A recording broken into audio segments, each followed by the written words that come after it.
चलो सीखें। अल्हम्दुलिल्लाहि रब्बिल आलमीन वस्सलातु वस्सलामु अला सय्यिदिल अंबिया वल मुरसलीन अम्मा बाद फ़अऊज़ु बिल्लाहि मिनश शैतानिर रजीम बिस्मिल्लाहिर रहमानिर रहीम अस्सलातु वस्सलामु अलैका या रसूलल्लाह अस्सलातु वस्सलामु अलैका या हबीबल्लाह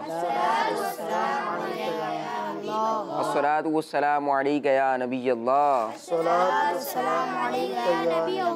व अला आलिका व अस्हाबिका या नूरल्लाह। अस्सलामु अलैकुम व रहमतुल्लाहि व बरकातुहू।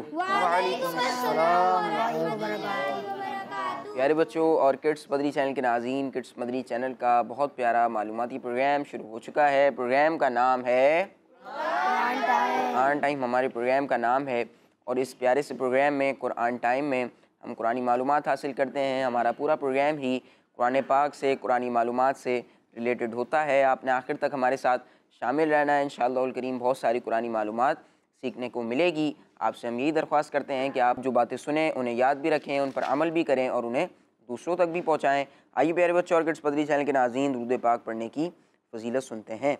नबी रहमत शफ़ी उम्मत सल्लल्लाहु अलैहि वसल्लम ने इरशाद फरमाया, क़यामत के दिन लोगों में से मेरे ज़्यादा करीब वो होगा जिसने दुनिया में मुझ पर ज़्यादा दुरूद पाक पढ़े होंगे। सुभान अल्लाह। सल्लू अलल हबीब सल्लल्लाहु अला मुहम्मद सल्लल्लाहु अलैहि व आलिहि वसल्लम। सुभान अल्लाह, सुभान अल्लाह। कितनी प्यारी फजीलत हमने सुनी है दुरूद पाक पढ़ने की कि नबी पाक सल्लल्लाहु अलैहि वसल्लम ख़ुद ये बात इरशाद फरमा रहे हैं कि क़यामत के दिन वो शख्स मेरे करीब होगा जो ज़्यादा दुरूद पाक पढ़ेगा।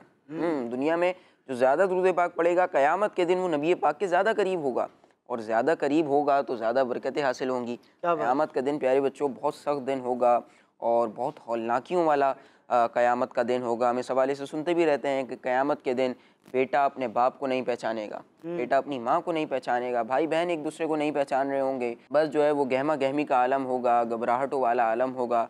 तो उस आलम में उस दिन जब नबी पाक सल्लल्लाहु अलैहि वसल्लम का कुर्ब हासिल हो जाएगा, जो ज़्यादा दुरूद पाक पढ़ेंगे वो नबी पाक के करीब चले जाएंगे, तो इंशाअल्लाह करीम वो रहमतों के साए में आ जाएंगे, नबी पाक सल्लल्लाहु अलैहि वसल्लम की बरकतें पाएंगे। तो हमें भी चाहिए कि हम दुरूद पाक को पढ़ें, ज़्यादा से ज़्यादा पढ़ें, कसरत के साथ दुरूद पाक पढ़ें और हमें चाहिए कि रोज़ाना कम से कम 313 बार दुरूद पाक पढ़ें। कितनी बार? 313 बार दुरूद पाक पढ़ेंगे तो इंशाअल्लाह करीम हम कसरत से यानी ज़्यादा दुरूद पाक पढ़ने वालों में शामिल हो जाएंगे इंशाअल्लाह। आइए प्यारे बच्चों और किड्स मदरी चैनल के नाज़रीन, कुरान टाइम प्रोग्राम के पहले सेगमेंट की तरफ बढ़ते हैं जिसका नाम है तिलावत। Quran time, Quran time, Quran time. अऊज़ु बिल्लाहि मिनश शैतानिर रजीम। बिस्मिल्लाहिर रहमानिर रहीम।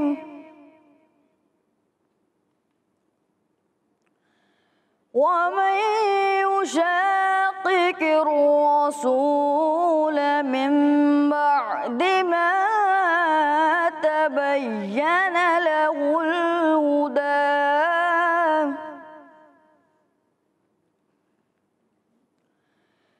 लहुल हुदा वयत्तबि' गैर सबीलिल मुअ्मिनीन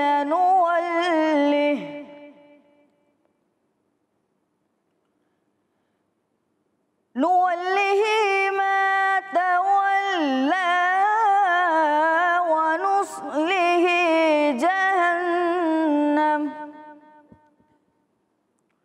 वसाअत मसीरा। सदक़ल्लाहुल अज़ीम।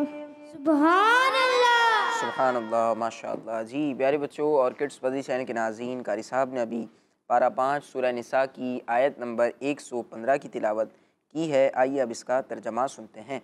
आसान तर्जमा कुरान कंजुल इरफान।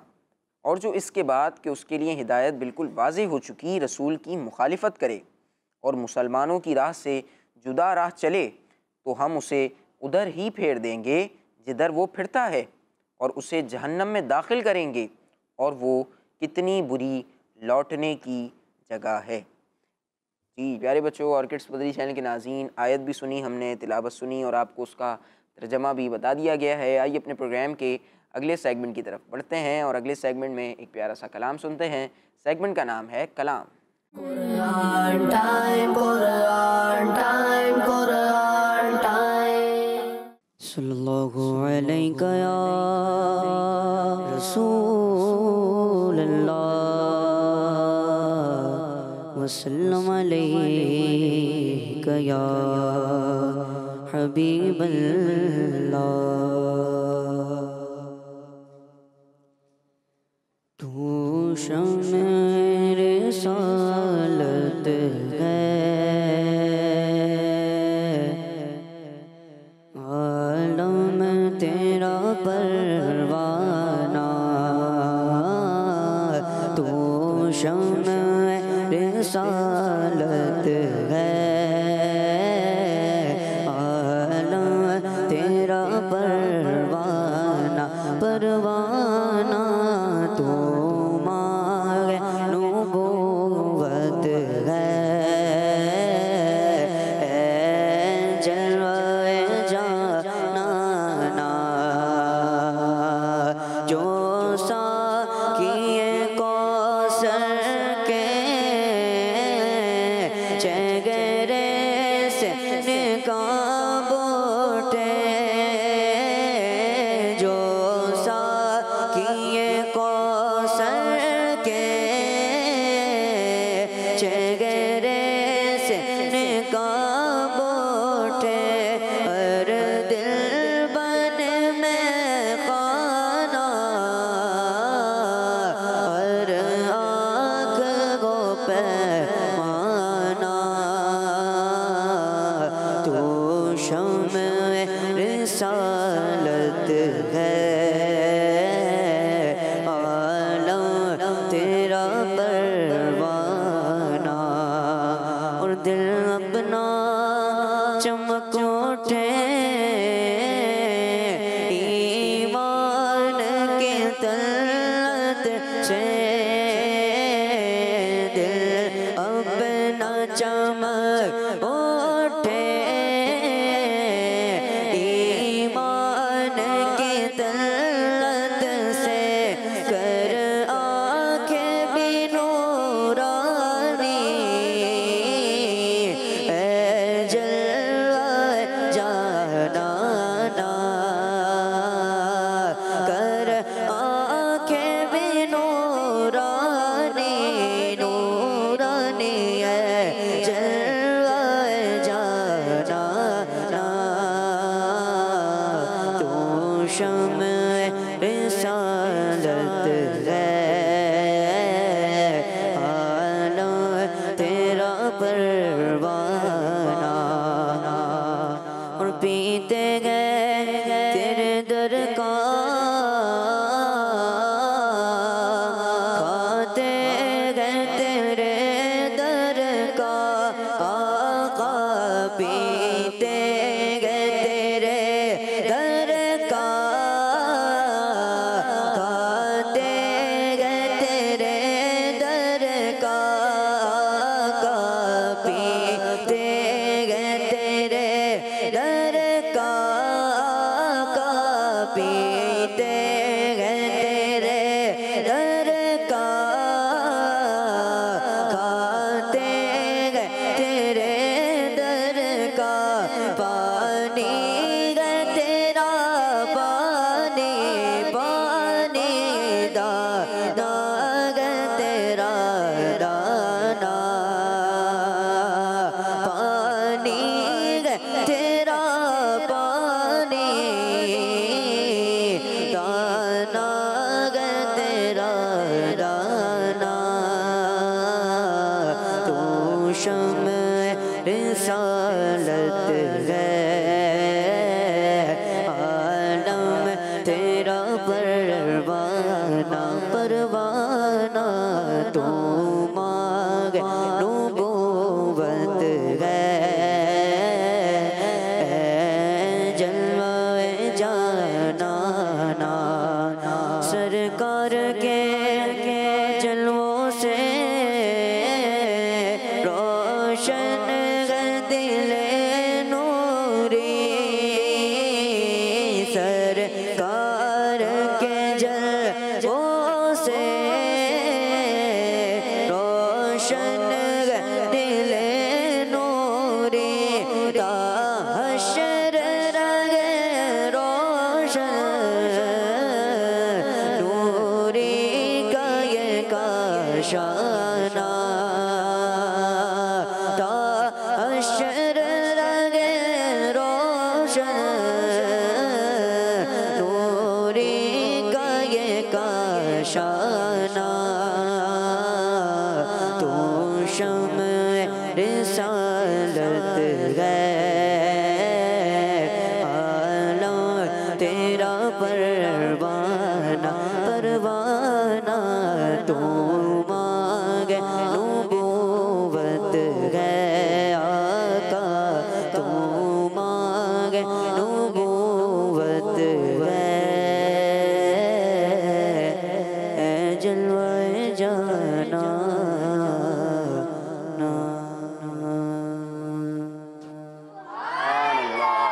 सुभानअल्लाह, माशाअल्लाह माशाअल्लाह, बहुत प्यारा कलाम हम सुन रहे थे। तू शम्अ रिसालत है, आलम तेरा परवाना, तू माह नबूवत है, ए जलवाए जाना ना सरकार के जलवों से रोशन है दिले नूरी, ता हश्र रहे रोशन नूरी का ये काशाना। सुभानअल्लाह, बहुत प्यारे अंदाज में अहद भाई हमें कलाम सुना रहे थे। आइए प्यारे बच्चों और किड्स मदरी चैनल के नाज़रीन, प्रोग्राम कुरान टाइम की आज के एपिसोड को आगे बढ़ाते हैं और अपने प्रोग्राम के अगले सेगमेंट की तरफ बढ़ते हैं। हमारे प्रोग्राम का नहायत अहम सेगमेंट शुरू हुआ चाहता है और इस सेगमेंट को आपने गौर से सुनना है। इसमें इंशाअल्लाह उल करीम हमें बहुत प्यारी प्यारी बातें बताई जाएंगी। उमर फैयाज़ भाई हमारी रहनुमाई फरमाएंगे, कुरान पाक के पैगामात हमें पता चलेंगे। आइए सेगमेंट की तरफ बढ़ते हैं जिसका नाम है message of Quran. Quran time, Quran time, Quran time. प्यारे बच्चों, अल्लाह पाक पारा 15 सूरह कहफ की आयत नंबर 2 और 3 में इरशाद फरमाता है, क़य्यिमन लियुन्ज़िर बअसन शदीदन मिन लदुन्हु व युबश्शिरल मुअ्मिनीन अल्लज़ीना यअमलून अस्सालिहाति अन्न लहुम अजरन हसना माकिसीन फीही अबदा। तर्जुमा कंजुल इरफान, लोगों की मसलिहतों को कायम रखने वाली निहायत मुअतदिल किताब, ताकि अल्लाह की तरफ से सख्त अजाब से डराए और अच्छे अमाल करने वाले मोमिनों को खुशखबरी दें कि इनके लिए अच्छा सवाब है जिसमें हमेशा रहेंगे। जी प्यारे प्यारे बच्चों, सेगमेंट का नाम है मैसेज ऑफ कुरान। आपके सामने कारी साहब ने 2 आयतें पढ़ी हैं और ये पारा नंबर 15 चल रहा है और सूरह कहफ की आयत नंबर 2 और 3। हमने अपने पिछले एपिसोड के अंदर जो इस सूरत की सूरह कहफ की पहली आयत थी उसकी हमने कुछ तफसीर आपको बयान करने की कोशिश की थी। आज आयत नंबर 2 और 3, ये 2 आयतें आपके सामने कारी साहब ने पढ़ी हैं। इसमें क्या बयान किया गया है प्यारे प्यारे बच्चों, तवज्जो के साथ आपने सुनना है। इन आयत का खुलासा ये है कि कुरान पाक बंदों की दीनी और दुनियावी भलाई को कायम रखने वाली सीधी किताब है। ये एक ऐसी किताब है कि आपकी चाहे कोई दीनी हाजत हो चाहे कोई दुनियावी हाजत हो, यानी किसी किस्म की भी आपको किसी चीज़ की कोई नीड है, किसी बात को समझना है, किसी बात पर अमल करना है, तो आपकी भलाई को कायम रखने के लिए ये किताब काफ़ी है, दुनिया के अंदर भी और आखिरत के अंदर भी। और इसे इसलिए नाजिल किया गया है ताकि मेरे हबीब सल्लल्लाहु अलैहि वसल्लम इस किताब के ज़रिए अल्लाह पाक की तरफ से काफिरों को सख्त अजाब से डराएं। निहाल भाई आप देखें इसमें कितनी आयत ऐसी हैं कि जिसमें बताया गया है कि जहन्नम तुम्हारे लिए तैयार कर दी गई है। कई जगहों पर यह बताया गया कि भाई अगर ये काम करोगे तो जन्नत मिलेगी और अगर ये काम करोगे तो जहन्नम का अजाब तुम्हारे लिए तैयार है। कई ऐसी आयत हैं तो सख्त वईदें भी बयान की गई हैं और अल्लाह तबारक व तआला की रज़ा के लिए अच्छे आमाल करने वाले मोमिनों को खुशखबरी दें। ये भी इस कुरान पाक को नाजिल करने का एक मकसद और भाई बयान किया गया है कि जिन्होंने जो है वो अच्छे काम किए हैं तो सवाब के लिए उनको कि उन्होंने काम किया है तो उसका सवाब अच्छा मिलेगा। सवाब तो मिलेगा, जब अच्छे काम करेंगे तो रिवॉर्ड आपका मिलेगा, क्योंकि कुरान मजीद फुरकान हमीद में ख़ुद अल्लाह पाक ने इरशाद फरमा दिया है कि जो ज़र्रा बराबर भी नेकी करेगा वो उसका बदला पा लेगा और जो ज़र्रा बराबर भी शर करेगा तो फिर वो उसका बदला पा लेगा। वो देख लेगा कि भी जो उसने बुराई की है उसका बदला उसको मिलेगा। सिवाय ये कि अल्लाह तबारक व तआला रहीम है, रहम फरमा दे, गफ़ूर है, बख्शिश फरमा दे, माफ़ फरमा दे। लेकिन ये है कि अच्छाई करेगा तो उसका बदला उसको ज़रूर मिलेगा और उनके लिए अच्छा सवाब यानी जन्नत और उसकी नेमतें हैं जिसमें वो हमेशा हमेशा रहेंगे। खुलासा यही है कि जी कुरान पाक जो है वो आपके लिए अल्लाह तबारक व तआला ने सीधी किताब के तौर पर नाजिल कर दी है। ये एक सीधी सादी किताब है, ऐसी किताब है जो आपको सीधे रास्ते की तरफ लेकर जा रही है। जो कुरान पाक की तालीमात पर अमल करेगा वो शख्स गुमराह हो सकता नहीं है। अरे ऊंची आवाज़ से कहें, वो गुमराह हो सकता नहीं है। क्यों? क्योंकि कुरान कह रहा है नमाज पढ़ो, कुरान कह रहा है कि झूठ नहीं बोलो, ना बोलो, कुरान कह रहा है कि गीबत ना करो, कुरान कह रहा है बदनिगाही ना करो, कुरान कह रहा है कि सूद का लेन देन ना करो। करना क्या है? नमाज पढ़नी है, ज़कात देनी है, हज करना है, अच्छे काम करने हैं, तो इंशाअल्लाह इसका सवाब आपको मिलेगा। बुरे काम करेंगे तो कुरान के अंदर ही बयान कर दिया।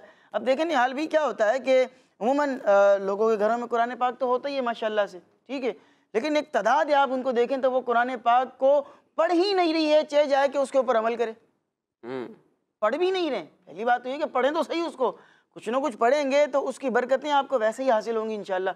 जब पढ़ने वाले बनेंगे तो फिर साथ साथ इंशाअल्लाह अज़ीज़ जहन बनेगा कि भी मैं इसकी तालीमात पर अमल भी करूँ। और बहुत सारे लोग ऐसे आपको मिलेंगे निहाल भाई कि जो कुरान पाक अगर पढ़ भी रहे हैं तो उनको समझ में नहीं आ रहा कि भी पढ़ क्या रहे हैं।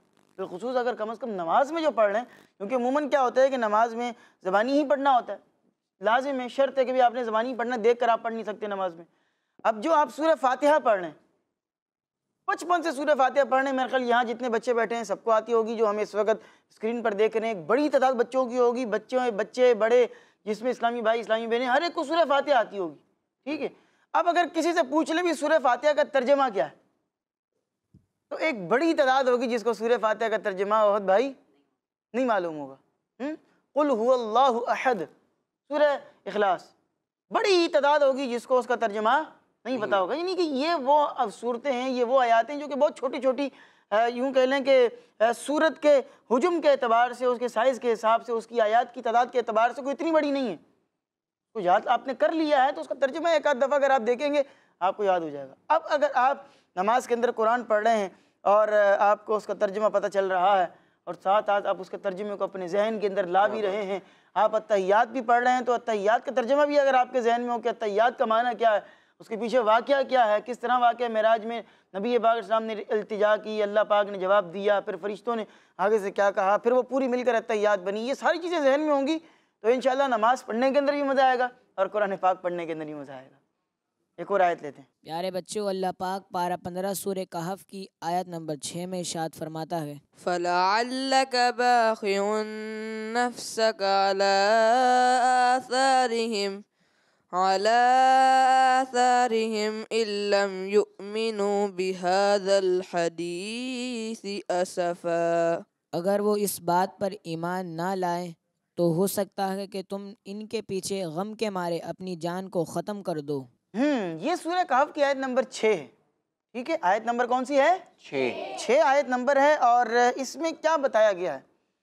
नबी करीम सल्लल्लाहु ताला अलैहि वसल्लम लोगों को इस्लाम की दावत दिया करते थे। आप तशरीफ इसलिए ले आए थे कि आप लोगों को अल्लाह की तरफ बुलाएं।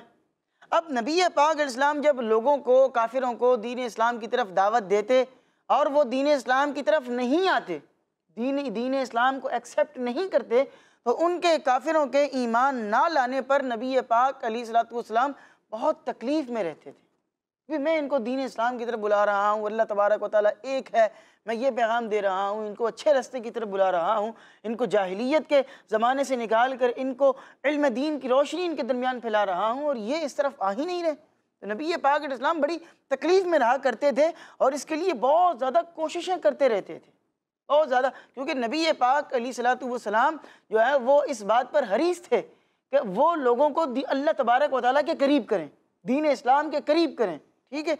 लेकिन क्या था, बड़ी कोशिशें कर रहे थे और एक तादाद थी जो ईमान नहीं लेकर आ रही थी। नबी पाक इस्लाम बड़ी तकलीफ़ में रहा करते थे। इस पर अल्लाह तबारक व तआला ने ये आयत करीमा नाजिल फरमाई और इस आयत में नबी पाक इस्लाम को तसल्ली दी गई। क्या दी गई? नबी पाक को तसल्ली दी गई और ये हौसला दिया गया और ये बताया गया कि आप इन बेईमानों के ईमान ना लाने पर अफसोस न करें, और कोई गम ना करें, क्योंकि नबी पाक सल्लल्लाहु अलैहि वसल्लम गमगीन हुआ करते थे। तो आप इनके ईमान ना लाने पर गमगीन ना हो, अफसोस ना करें और अपनी जान को इस गम से हलाकत में ना डालिए, क्योंकि वो कुरान पाक पर ईमान नहीं लाते। आप वो कुरान पाक पर ईमान नहीं ला रहे और आप उनकी वजह से गमगीन हो रहे हैं, आप उनकी वजह से जो है वो दुखी हो रहे हैं। आपका काम है क्या करना? कोशिश करना। आपके लिए क्या करना? आपका क्या काम है? लोगों के लिए कोशिश करना, उनकी हिदायत के लिए कोशिश करना, अपनी एफर्ट करना। और जो नबी भी तशरीफ़ लाए हैं उनका काम क्या था? वो लोगों को अल्लाह की तरफ बुलाते थे, जो उनका दीन होता था उस दीन की तरफ बुलाते थे और लोगों को अच्छाई का हुक्म देते और बुराई से मना करते थे। अब जो ईमान लाते वो हिदायत पर आ जाते और जो ईमान ना लाते वो क्या होते? फिर तबाह बर्बाद हो जाते हैं। वो दुनिया के अंदर भी अल्लाह के अज़ाब के शिकार होते और आखिरत में तो उन लोगों के लिए सख्त अज़ाब है ही है।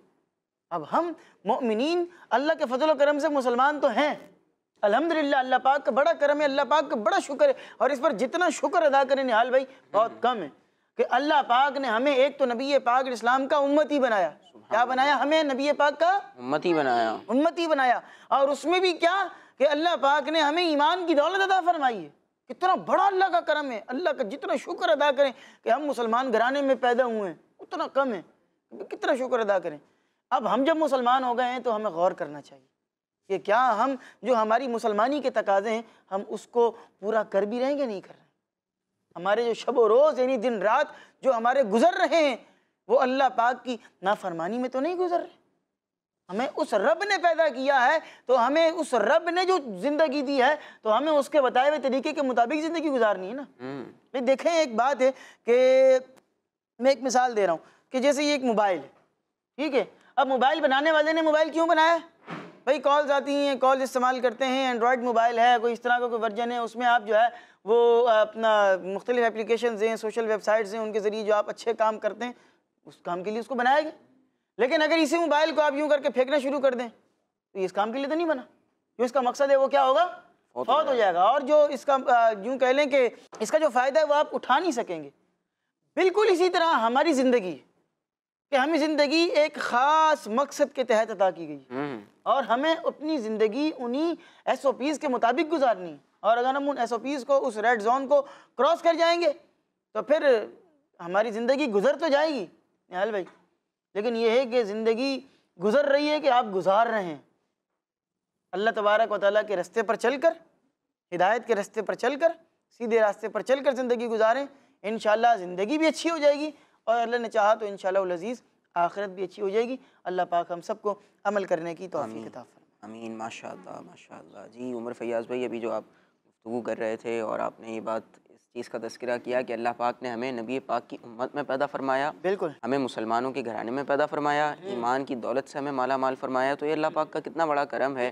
और ये ऐसी नेमतें हैं जिनका प्यारे बच्चों हमने अल्लाह पाक से सवाल भी नहीं किया था। हमने ये मांगा तो नहीं था ना, अल्लाह पाक ने बिन मांगे हमें ये नेमतें अता फरमाई हैं कि अल्लाह पाक ने हमें नबी पाक की उम्मत में पैदा फरमाया। नबी पाक की उम्मत प्यारे बच्चों ये वो उम्मत है कि इस उम्मत में आने के लिए तो अंबिया इकराम दुआ करते थे। बिल्कुल ऐसे ही अंबिया इकराम ने दुआ की कि अल्लाह पाक हमें भी नबी पाक के ज़माने में दाखिल कर दे, नबी पाक की उम्मत में शामिल कर दे। और ये हमें बिन मांगे नेमतें मिल गई हैं, तो अब हमें चाहिए कि नेमतों के तकाज़े को पूरा किया जाए, नेमतों के बदले में अल्लाह पाक की इबादत की जाए, अल्लाह पाक का शुक्र भी अदा किया जाए, अल्लाह पाक की इबादत भी की जाए और जो हमारी पैदाइश का मकसद है उसको फॉलो किया जाए। कुरान पाक में हमें बता दिया गया है कि अल्लाह पाक ने हमें इबादत के लिए पैदा किया, अल्लाह पाक ने हमें अपनी इबादत के लिए पैदा किया है। तो हमें चाहिए कि हम अल्लाह पाक की इबादत भी करें, अल्लाह पाक का शुक्र भी अदा करें और ऐसे अमल करें कि जिनसे अल्लाह पाक राज़ी हो। आइए प्यारे बच्चों और किड्स मदनी चैनल के नाज़रीन, अब बढ़ते हैं अपने प्रोग्राम के अगले सेगमेंट की तरफ और अगले सेगमेंट में हम आयत का शान नुज़ूल सुनेंगे, आयत के नाजिल होने की वजह सुनेंगे। सेगमेंट का नाम है बयान नुज़ूल। Quran time, Quran time, Quran time. प्यारे बच्चों और किड्स मदनी चैनल के नाजरीन, जैसा कि आपको मालूम है इस सेगमेंट में कुरानी आयत के शान नुज़ूल बयान किए जाते हैं और आज हम पारा 2 सूरह बकरा की आयत नंबर 189 के शान नुज़ूल के बारे में सुनेंगे। तो प्यारे बच्चों, अल्लाह पाक इरशाद फरमाता है, वलैसल बिर्रु बिअन तअतुल बुयूता मिन ज़ुहूरिहा वलाकिन्नल बिर्रा मन इत्तक़ा वअतुल बुयूता मिन अबवाबिहा वत्तकुल्लाह लअल्लकुम तुफ्लिहून। तर्जमा, और ये कोई नेकी नहीं कि तुम घरों में पिछली दीवारें तोड़कर आओ, और हाँ, असल नेक तो परहेजगार होता है। और घरों में उनके दरवाज़ों से आओ और अल्लाह से डरते रहो इस उम्मीद पर कि तुम फलाह पाओ। आइए बच्चों, अब इस आयत का शान नुज़ूल नाजिल होने की वजह सुनते हैं। बच्चों, ज़माने जाहिलियत में लोगों की आदत थी कि जब वो हज के लिए एहराम बांध लेते थे तो वो अपने घर में दरवाजे से दाखिल नहीं होते थे, बल्कि अगर ज़रूरत होती तो घर की पिछली दीवार तोड़कर उसके ज़रिए घर में दाखिल होते थे, और इस तरह घर में दाखिल होने को वो नेकी समझते थे। इस पर यह आयत मुबारक नाजिल हुई जिसमें उन्हें फरमाया गया, ये कोई नेकी नहीं कि तुम घरों के पीछे से आओ, बल्कि असल नेकी तकवा और खौफ खुदा और अल्लाह पाक की फर्माबरदारी है, और इसी में दोनों जहाँ की कामयाबी है। सल्लु अल हबीब सल्लल्लाहु तआला अला मुहम्मद सल्लल्लाहु अलैहि वसल्लम। प्यारे बच्चों और किड्स मदनी चैनल के नाज़रीन, आपने सुना आयत का शान नुज़ूल यानी आयत के नाजिल होने की वजह, और कुरान पाक ने इन वाक़यात को भी बयान किया है, और कुरान पाक ने हमें करने वाले कामों का हुक्म दिया है और जो गुनाह वाले काम हैं उनसे बचने का हुक्म दिया है। आइए प्रोग्राम को आगे बढ़ाते हैं और अपने प्रोग्राम के अगले सेगमेंट की तरफ बढ़ते हैं। अगला सेगमेंट हमारा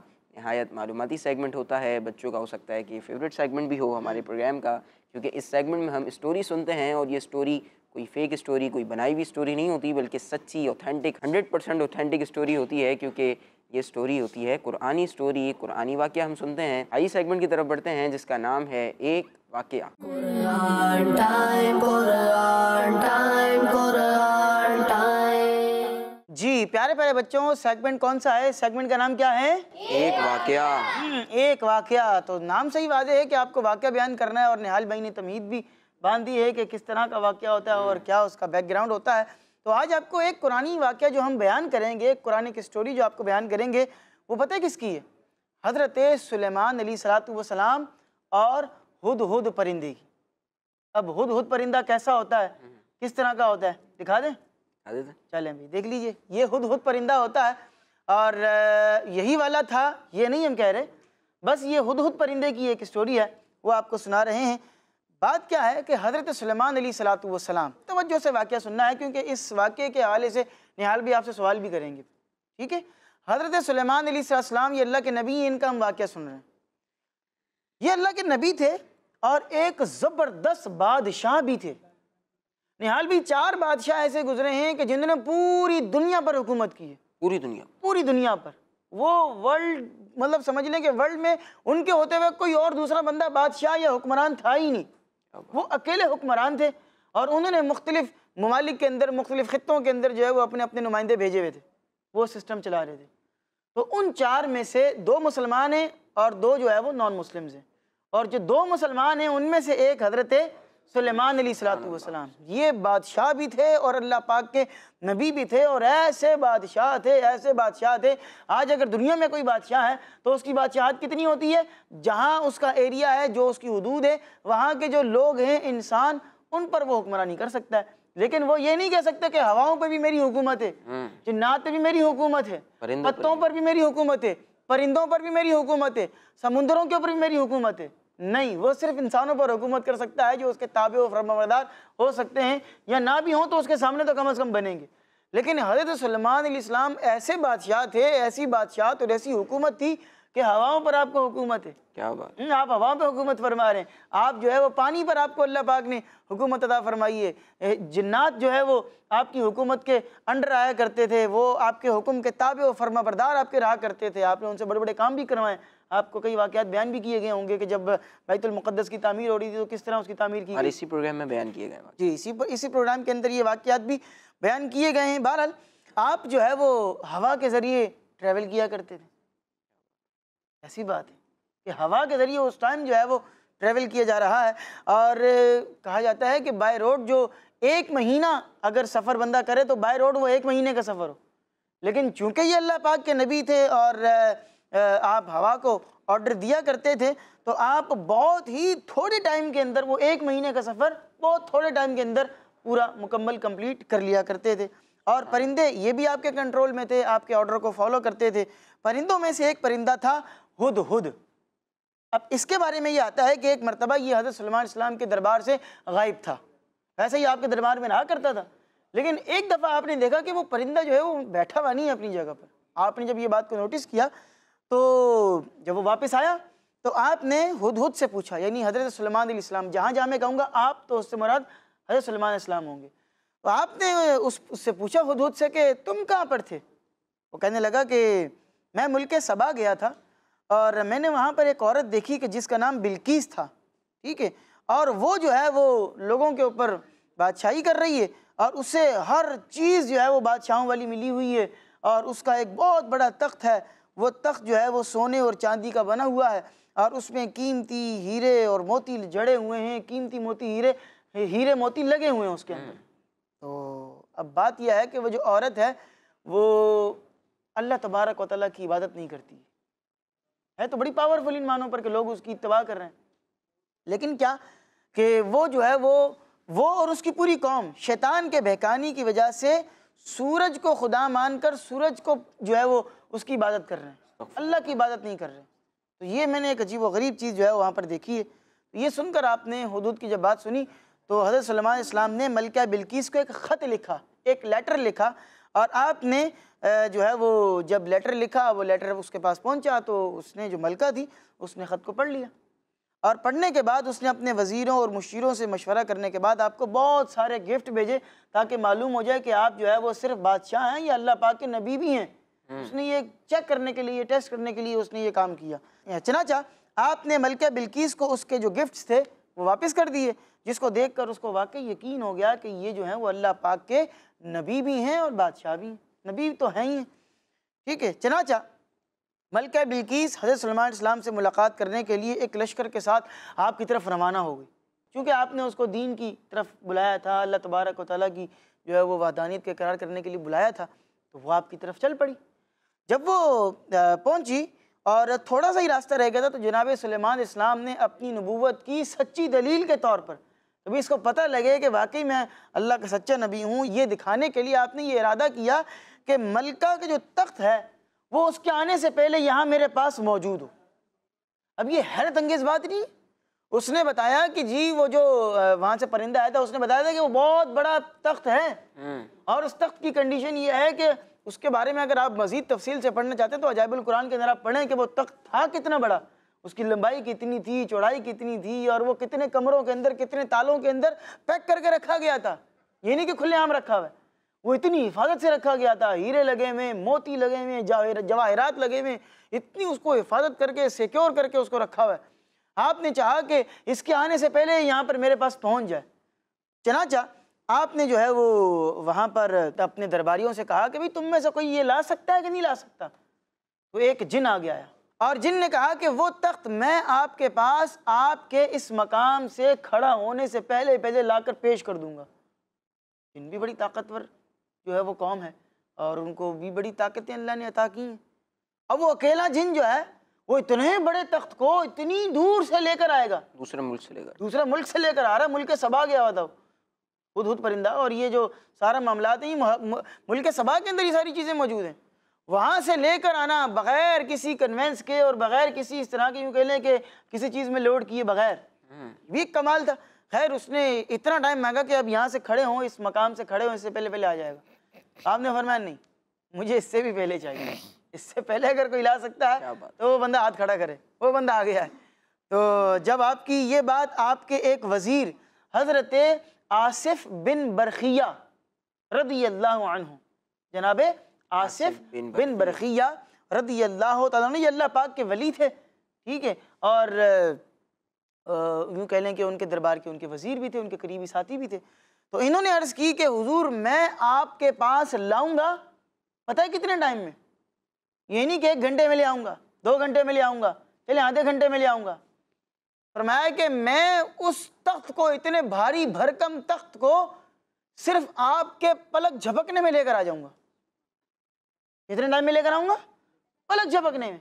पलक झपक के दिखाएं ज़रा, झपक के लिए माशाल्लाह, पलक झपकने में कितना टाइम लगता है? आपने यूँ किया, ये बिलिंग की और टाइम ख़त्म। कहा कि आपके पलक झपकने से पहले मैं ये तख्त आपके पास लेकर आ जाऊँगा। सुभान अल्लाह, क्या बात है।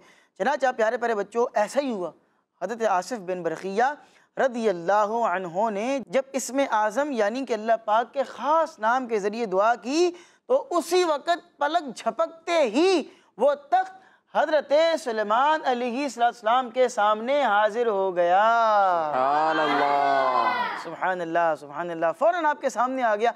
और ये ज़ाहिर है करामत के ज़रिए ही हुआ है।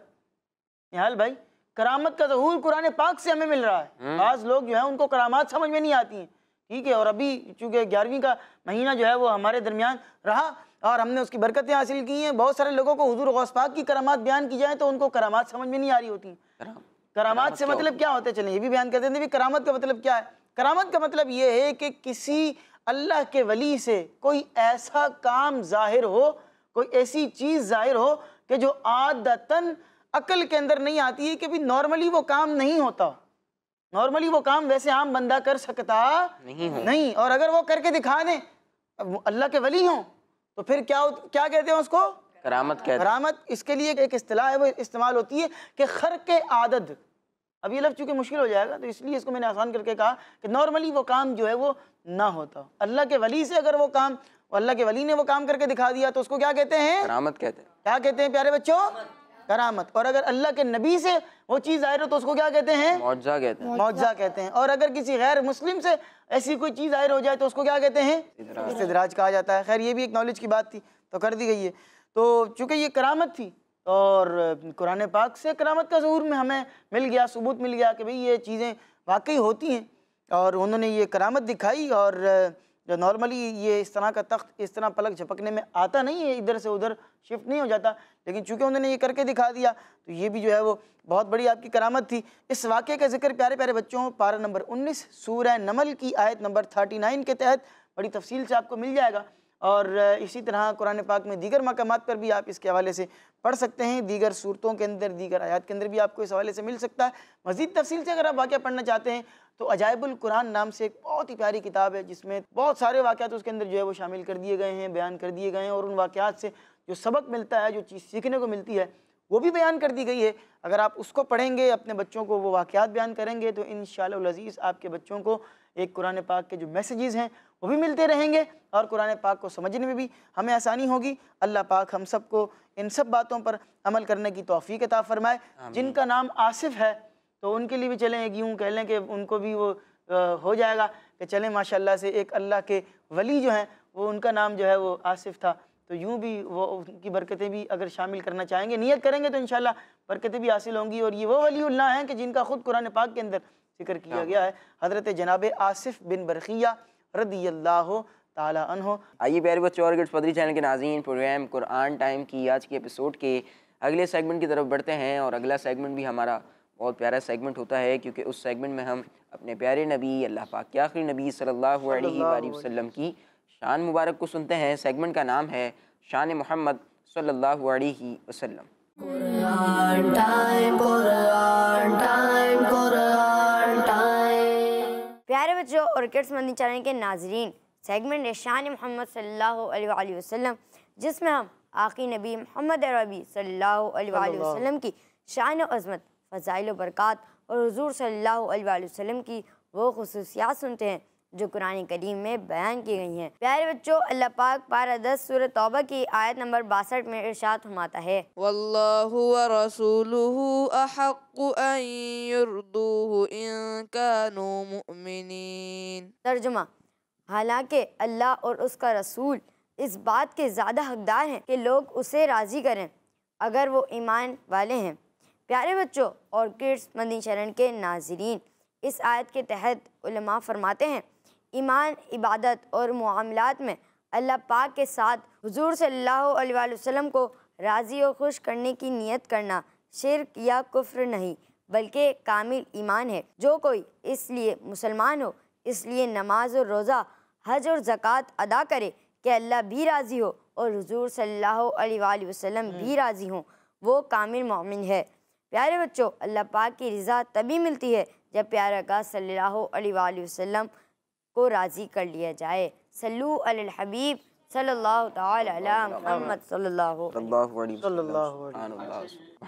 सुभान अल्लाह, माशाअल्लाह। उमर फैयाज़ भाई, वो अलज़त का शेर है ना कि उन्हें जाना उन्हें माना, रखा गैर से काम, लिल्लाहिल हम्द में दुनिया से मुसलमान गया, आज ले उनकी पना, आज मदद मांग उनसे, फिर ना मानेंगे क़यामत में अगर मान गया। आज बहुत प्यारी हमने बातें सुनी हैं और इन्हीं प्यारी प्यारी बातों के साथ आइए अपने प्रोग्राम के आखिरी सेगमेंट की तरफ चलते हैं, जिसका नाम है नामों की तकरार। Quran time, Quran time, Quran time। जी प्यारे बच्चों और किड्स मदनी चैनल के नाज़रीन, सेगमेंट शुरू हो चुका है नामों की तकरार। नामों की तकरार सेगमेंट का नाम है और इस प्यारे से सेगमेंट में हम नामों की तकरार किया करते हैं। अल्लाह पाक के मुबारक नामों को हम याद करते हैं। आज भी इंशाअल्लाह करीम अल्लाह पाक के कुछ नाम याद करेंगे। जो किड्स मदनी चैनल पर देख रहे हैं और जो यहाँ बच्चे मौजूद हैं, आपने मेरे साथ मिलकर अल्लाह पाक के नामों को दोहराना है, इंशाअल्लाह करीम याद हो जाएंगे। प्यारे बच्चों, अल्लाह पाक का एक नाम है अल-वासिउ। मिलकर पढ़ें अल-वासिउ, अल-वासिउ, अल-वासिउ, अल-वासिउ, अल-वासिउ। अल-वासिउ। अल-वासिउ का मतलब होता है वुसअत देने वाला, वुसअत देने वाला, वुसअत देने वाला, वुसअत देने वाला, वुसअत देने वाला। वुसअत देने वाला। इसी तरह अल्लाह पाक का एक नाम है अल-हकीमु, अल-हकीमु, अल-हकीमु, अल-हकीमु, अल-हकीमु।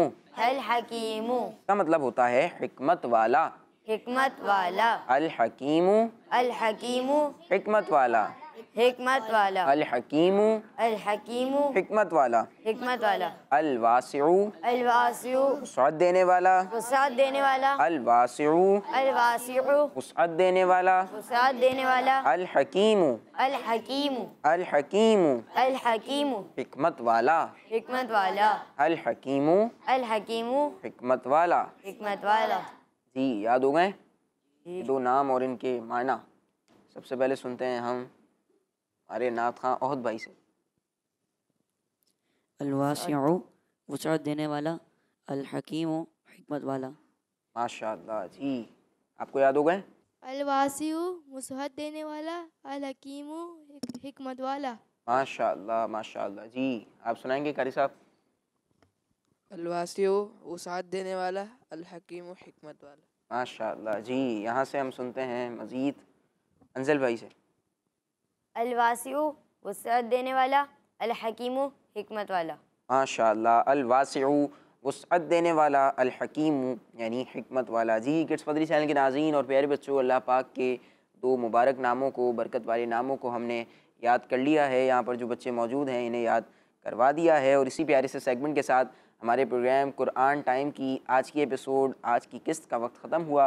आपसे मुलाकात होगी हमारी अगली एपिसोड में। यूट्यूब किड्स मदनी चैनल को सब्सक्राइब कर लीजिए। अपना ख्याल रखिए, हमें दुआ में याद रखिए और नमाज़ों की पाबंदी कीजिए। सल्लू अलल हबीब सल्लल्लाहु अलैहि वसल्लम। देखते रहिए किड्स मदनी चैनल।